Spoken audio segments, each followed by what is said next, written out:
안녕하십니까. 12월 14일 목요일 오전 11시를 막 넘겼습니다. 장제원 의원이 불출마 선언을 한 데 이어서 그저께 김기현 대표가 대표직 사퇴를 선언했고, 그의 지역구인 울산 출마 여부는 약간 보류 상태에 있습니다. 좌간 이로써 인용한 혁신위원장이 주장해왔던 중진 다선 의원의 자진 사퇴의 물꼬는 일단 트였다고 생각합니다. 제가 누누이 말씀드렸지만은 다선 중진이니까 물러서야 된다. 또 대통령 가까이 있은 사람들은 물러서야 된다. 이것은 절대 기준이 될 수가 없습니다. 민주당이 국회의 여당입니다. 오늘 대한민국 정치를 이렇게 망가뜨린 그 장본인들이 민주당 강경파고, 특히 작년 8월에 이재명 의원이 대표가 된 이후에는 오로지 이재명의 사법 리스크를 방탄하는 국회로 추락시켜가지고, 그러니까 민생은 뒷전이고 오로지 대통령과 여당 헐떡기, 그리고 터무니없는 정책 법안을 내놓는 이런 망발을 계속하고 있는 이런 민주당을 상대로 해서 4월 10일 선거에 반드시 과반을 획득하기 위해서는 부득이 생사를 찢는 분위기가 있다 하더라도 중도층 국민에게 쇄신과 변화의 모습을 보여주기 위해서는 부득이 물갈이가 필요하다. 그런데 그 기준은 싸웠느냐 안 싸웠느냐가 기준이 되어야 한다고 생각합니다.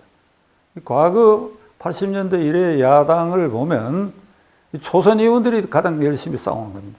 그런데 국민의힘당은 제가 보기에 초선 의원도 안 싸우고, 물론 그 중에 있긴 합니다만은 다선 중진 의원들도 안 싸우고, 그러니까 싸웠느냐 안 싸웠냐. 특히 낙동강 벨트, 이뇨한 교수가 말한 그 지역 출신, TK, PK 출신 의원일수록 싸우지 않는다고.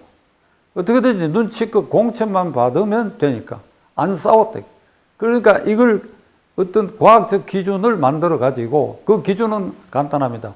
국회에서 발언, 그 다음에 이 국회 외의 장소에서 민주당과 어떤 대각점에서 싸우고 말하고 행동했느냐. 이건 자료가 딱 나올 것입니다. 그렇게 되면 그것이 윤핵관이 되었건, 5선 의원이 되었건, 6선 의원 되었건 간에 그 기준에 미달하면 다 잘라내야 된다.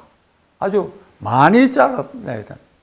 그렇게 해서 쇄신의 모습을 국민들에게 보여야 된다. 일단 장제원 의원이 물러서고 김기현 대표가 사퇴한 것에 대해서는 민주당도 이게 친명파들이 속내로는 긴장하고 있는 듯합니다. 그 증거로 최고위원회에서 서영교 여성의원이죠. 이 사람 막말, 가짜뉴스도 많이 퍼뜨리는 사람인데, 장제원 의원이 물러선 것에 대해서는 그의 부친이 설립한 부산의 모 사립대학에 무슨 검찰 수사가 들어가니까 이걸 던졌다. 그러니까 그 출처가 어디냐 그랬더니 장제원 의원을 비판하는 댓글 중에 드디어 검찰 수사가 들어가니 물러섰구나. 그러니까 이걸 인용했다는 겁니다.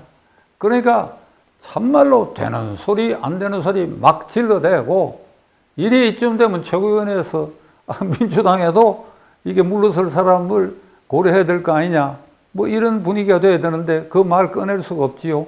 이재명이가 물러서야 되는데 그 안 물러서도록 울타리를 치다 보니까 모든 걸 국민의힘당과 윤석열 정권을 비판은 괜찮아요. 비방, 헐떡기, 그리고 물고 늘어지기, 여기에 시종하고 있다. 그럴수록 국민의힘당은 쇄신의 모습을, 그래서 그 기준은 싸웠느냐 안 싸웠느냐에 두고 과감하게 물갈이를 해야 한다. 그 과정을 통해서 감동을 생산해야 된다. 아이쿠, 아주 감동적이다. 감동을 생산해야 됩니다. 감동을 생산해서 저기 누더기가 다 된 민주당, 저 찐덕이들을 압도해버리는 거예요. 중간층 민심이 야 그만하면 됐다 하는 소리가 나올 정도로 감동을 생산해야 돼요. 왜냐? 내년 4월 10일 총선거에 국민의힘이 과반을 획득하지 않으면 누누이 말씀드렸죠. 국가의 위기가 오는 거예요. 그러니까 저들을 잘라내기 위해서는 부득이 이쪽에서 생살 찢듯이 감동을 생산해야 됩니다. 제가 이쯤 얘기하고 앞으로 연말까지 12월 27일 국무위원 중에도 아직 한동훈 장관이 사표를 안 냈으니까 그 사표 내는 시점, 그 전후까지는 국민의힘당에 상당한 변화가 올 것이다. 안 오면 안 되지. 변화가 온다. 그러니까 김기현 대표는 사퇴했는데 울산 지역구는 출마 여부를 보류한 상태인데 그것도 내려놓을 것이다. 저는 그렇게 봅니다. 그래야 김기현 효과가 어느 정도 나지. 대표는 사퇴하고 울산 그 지역구가 험지 같으면 제가 이 얘기 안 합니다. 약간 어려운 선거구이지만은 그래도 그 국민의힘 본바탕이니까 김기현 대표도 울산 불출마를 곁들여야 된다. 그리고 다선 중진 이용가대도 이런 기준으로 물러서야 될 것이다. 그런데 지금 일부라고 나는 보는데 경상남북도 대구, 부산에 이게 물러설 것이 확실시 보이고 잘릴 것이 확실시 되는 여러 개의 지역구, 부산, 대구 이런 지역구에서는 이게 공천 희망자가 넘쳐난다는 것은 한 사람만 공천하는데 5, 6명, 심지어는 부산 어떤 지역구는 10명 정도가 그 공천 경쟁에 나섰다. 그러니까 자리가 빌 게 확실하니까 내가 거기에 나선다. 이게 이를테면 국민의힘당 안전지대에 공급 과잉 현상이 일어나는 것은 첫째로 국회의원 특권이 너무 크다. 그러니까 한 번 되면 4년 동안 엄청나게 이 영광을 누릴 수 있다. 되고 나면 싸우느냐 안 싸우냐 뭐 그 문제 안 되고 하니까 세비 많고 해외여행하고 거들먹거리고 금배지 달고 이게 가문의 영광인 동시에 행세하기가 좋다. 아주 좋다. 4년간 공중에 붕 뜨시 시간을 보낼 수가 있다. 어디 가도 대우받고. 제가 어제 방송에 내보냈지요. 이 금배지 폐지하라고. 금배지 폐지하고 국민 대표자 회의의 본연의 임무에 충실하려 그러면 그 국회의원 자리가 아무나 갈 자리가 아니지요. 그러면 만만하게 공천만 받으면 당선될 지역에 이렇게 과잉 공급이 될 리가 없지요.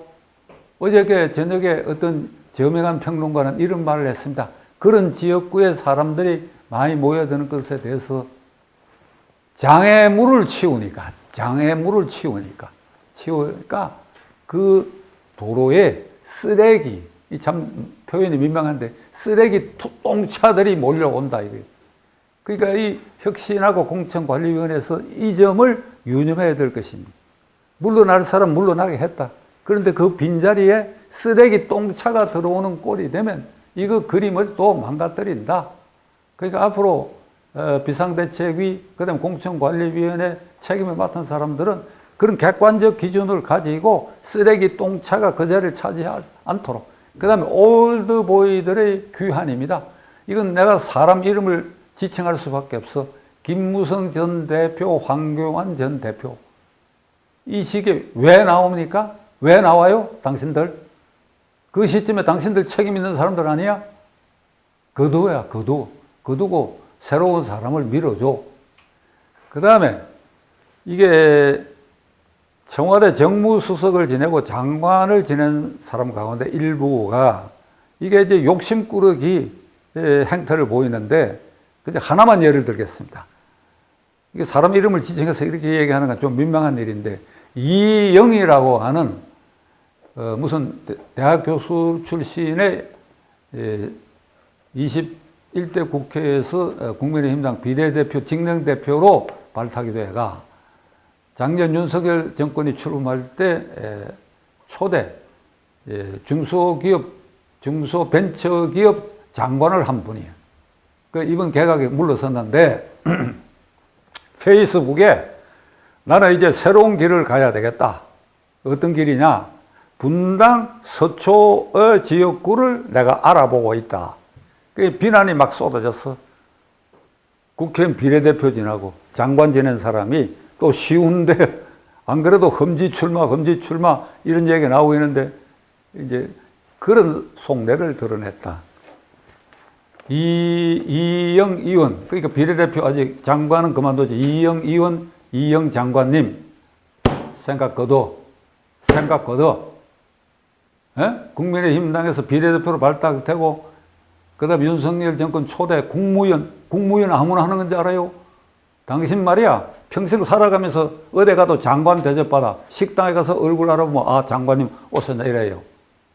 우스갯소리지만 나는 장관을 한 일이 있기 때문에 전 의원 그래. 전 의원 사실 듣기 싫어. 그런 장관도 했고 누릴 거 다 누렸으면 서울 험지를 딱 지망하는 거예요. 그럴 수 있어야지. 그래야 국민의힘당이 전체적으로 감동 생산에 당신도 그 한 요소가 되라. 결론을 내리겠습니다. 국민의힘당의 혁신 방향은 물갈이고 그 물갈이는 과학적 근거를 가져야 되고 특히 민주당과 싸웠느냐 안 싸웠느냐가 기준이 돼야 되고 그래야 물러선 그 빈자리에는 괜찮은 사람, 훌륭한 사람, 당장 이름이 전국적으로 안 알려졌더라도 그 해당 지역구의 이름이 알려질 수 있고 친밀도가 금방 생길 수 있는 이런 유능한 사람, 이런 사람들을 배치해가지고 장애물을 치우니까 쓰레기 똥차가 들어온다 소리가 나오면 이 선거 국면 전체의 그림을 흐리게 된다. 그러니까 그런 점에서 당 중진들의 결단, 초선의원의 결단도 필요하고 앞으로 공천관리위원회 그리고 선거대책위원회가 단단히 차별을 해야 할 것이다. 이게 오늘의 결론입니다.